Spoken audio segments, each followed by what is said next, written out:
Hello. Greetings, my audience.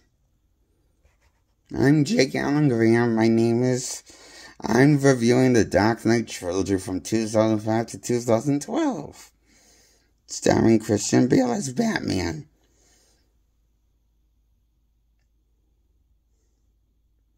I wanted to talk about the sequel first, The Dark Knight from 2008. Why? Because I say you start at the weakest one. That's your least favorite. And then work your way up to the, and if you want to rate them worst to best, or whatever it is, spoiler alert, then you review the worst one first. If this is your least favorite in the trilogy, that's how I like to do it. Because it's easier for me. I was speaking in third person, I just realized now. Before, a few minutes ago. Sorry, I got confused. And this is my review on the Dark Knight Trilogy. And starting with the Dark Knight from 2008, I give a 7 out of 10. It's above average. Score it gets. Just above average score it gets. Average score will be a 6 out of 10. I googled it, and so I guess my understanding is anything above 6 out of 10 is more than average. So this one's just above average of a movie. The 2008 Dark Knight movie.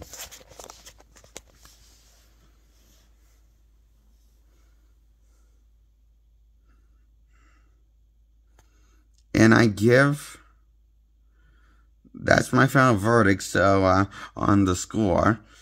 And then I'm going to give the score to the Dark Knight third installment, called The Dark Knight Rises, at 8 out of 10.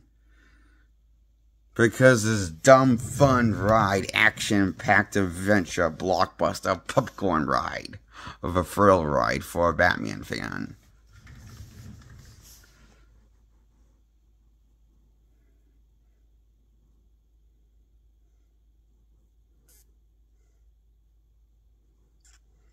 A superior movie in every way, compared to the 2008 flick, The Dark Knight. The Dark Knight Rises is a superior flick in every way, with a more complex villain, and 2 villains for the price of 1, in the twist scenario. And although one of the villains, like Bane, gets demasculated when the twist of works for the Joker, kind of makes him even a smarter, more timid villain, compared to Bane, what kind of demasculates him into a henchman level villain.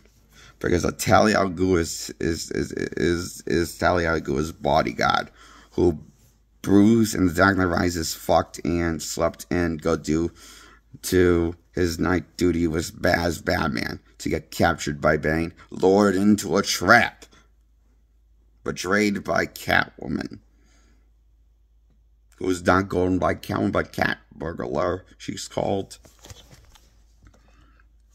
But not Catwoman ever once in this movie, so. But she's called Selena Kyle, and Thief, and, so, we got the name, so,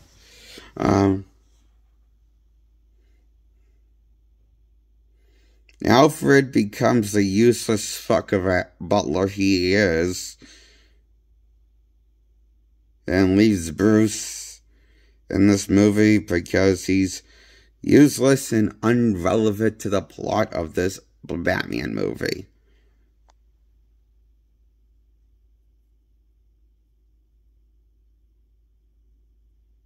Not that he's sick or anything, he just has to leave him to protect Batman and make him retire, and thinks that'll make him retire.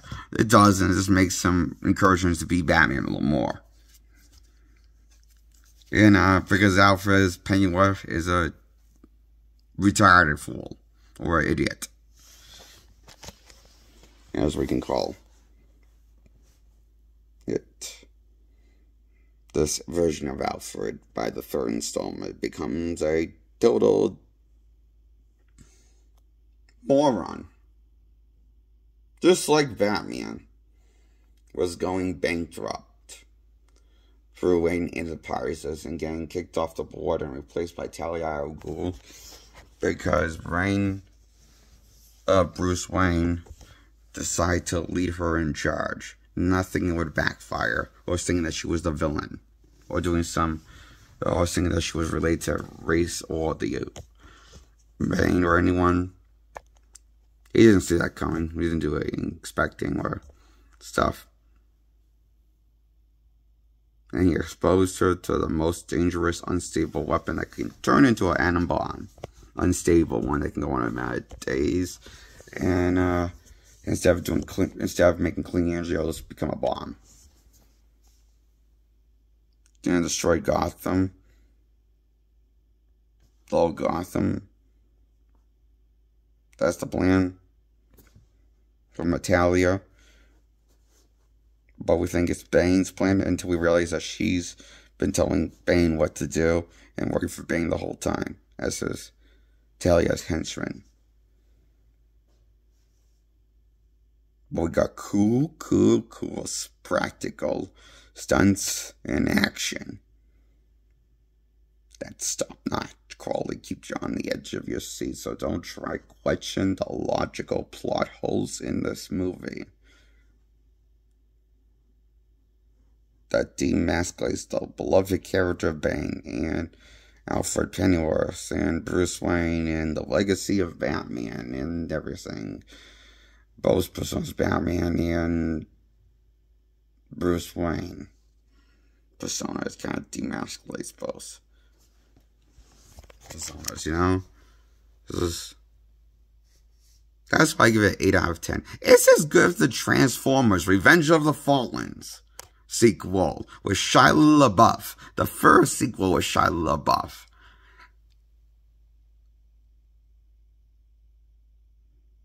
I give it an 8 out of 10. The third installment to the Dark Knight trilogy.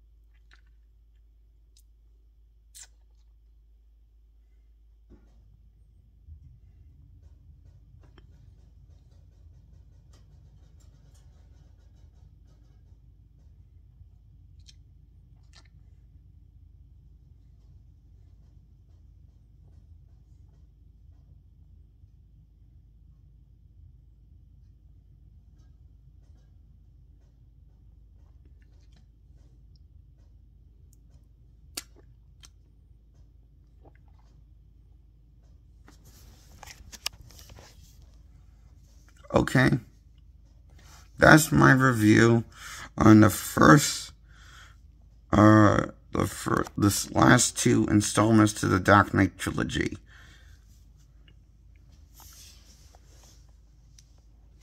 On why I give them that rating score for both movies. And I give the Dark Knight a 7 out of 10. Dark Knight Rises a 8 out of 10.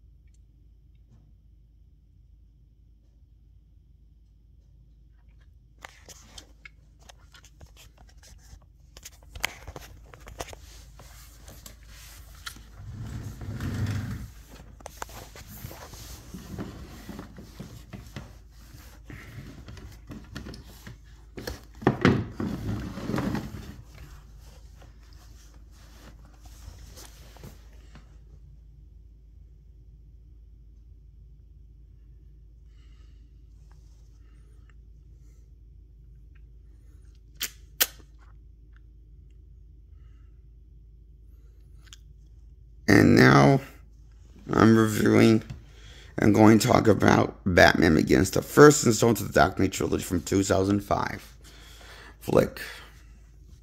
I give a 9 out of 10. I liked it all, but I have some problems with that movie. And some of the twists and turns it takes with Raish, also known as Raz by the Nolan mythology.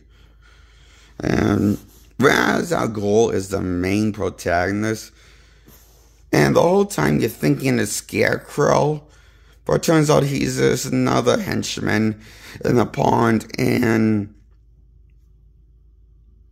the main villain is not Scarecrow. And Scarecrow gets taken out by Rachel through mace, by just spraying mace in his face when she's on fear toxin. And Guardian Kid, when everything's going to hell, because the city of Gotham is in the air, fear toxin, and only Batman and Gordon are immune to it because they took the cure. To note, and also Rachel is okay because she took a cure too, so it wouldn't have. So she's kind of immune to it, the effects now, and so the Gotham people, everyone of Gotham is getting afraid and giving into their fear and reacting funny or giving into their fears or acting violent or whatever out of fear. So everything's going to hell. And the third act is all part of Ra's al Ghul's plan, not Scarecrow, to destroy and incinerate Gotham with his device.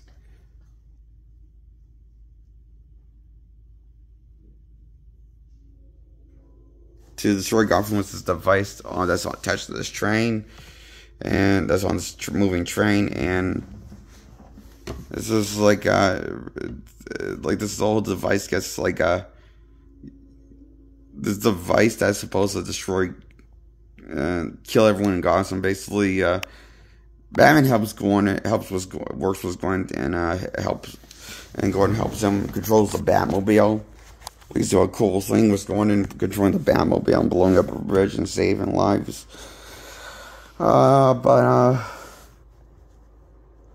I didn't dig the twist and turns it did with switching the villains again. The main focus being the villain being Scarecrow the whole time, going to be a less exciting villain like Raz, played by Liam Neeson.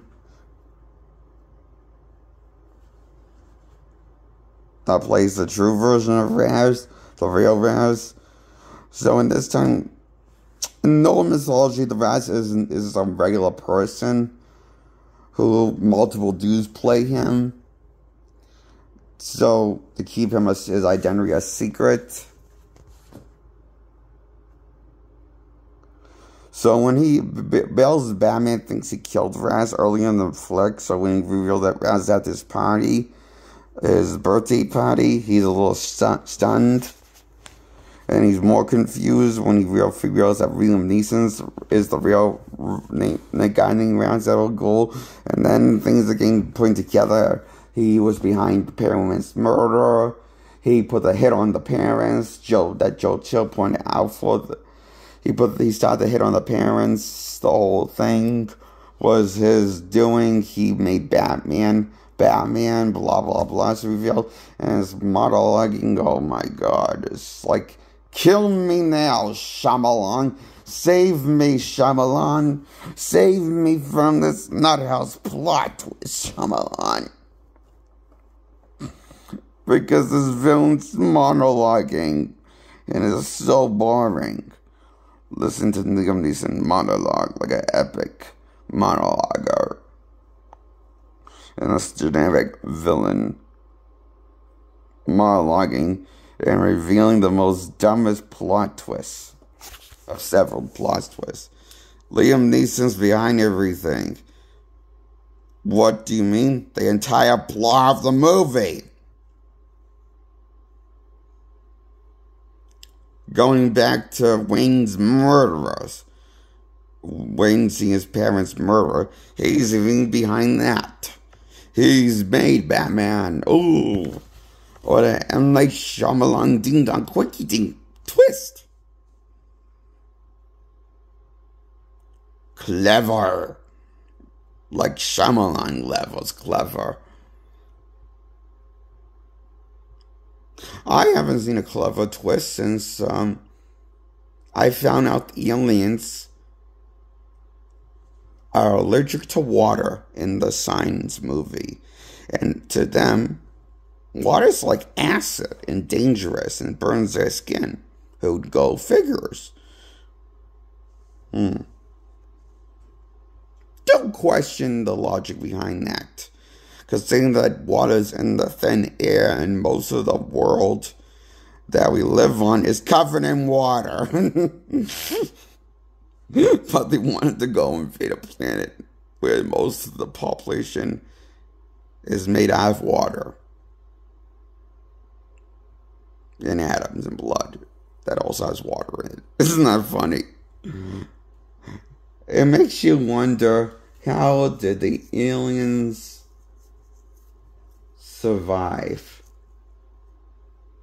when they landed on Earth for invading and killing the human race in the movie's Signs? Makes you question the or makes you question as much as the twist in the third act of The Dark Knight movie, first installment to Batman Begins.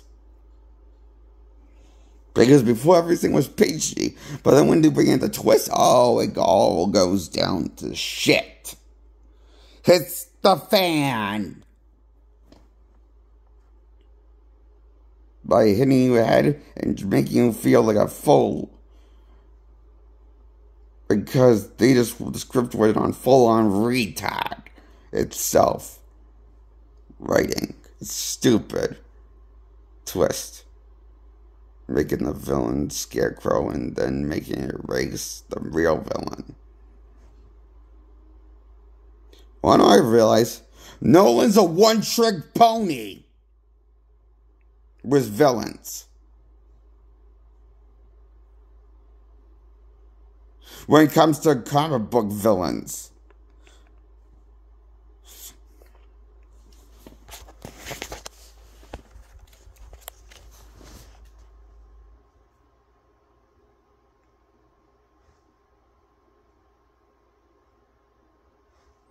You know what I'm thinking?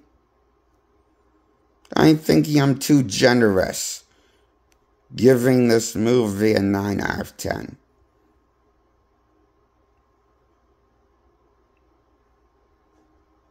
I take that back, motherfuckers. I give Batman Begins a 8 out of 10.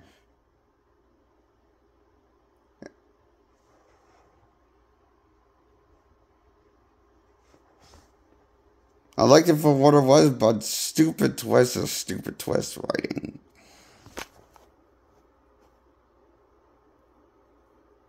The writing was the twist was stupid. And it's just stupid after that.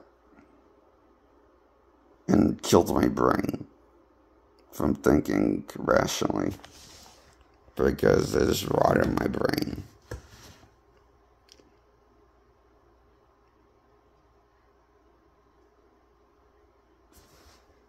That's what I think of the Dark Knight Trilogy with Christian Bale by Christopher Nolan.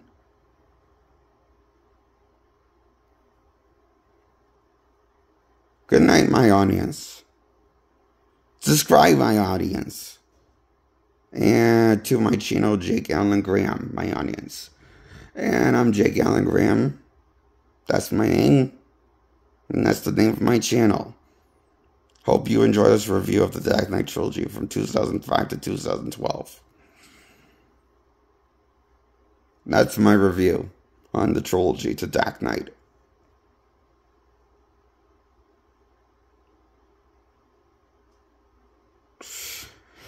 I gotta clear my throat, okay? And,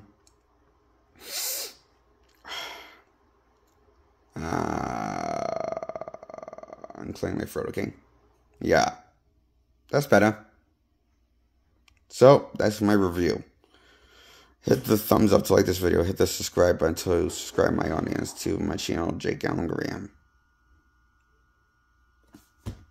I hope you liked this video. Good night. I'm Jake Allen Graham. And, what else do I want to say? Oh, subscribe. No, wait, I said subscribe. Hit the thumbs up. No, wait, I said that. Hit the comment section. Let me know if you've seen these movies. Any of them, I don't know. Good night. Bye-bye.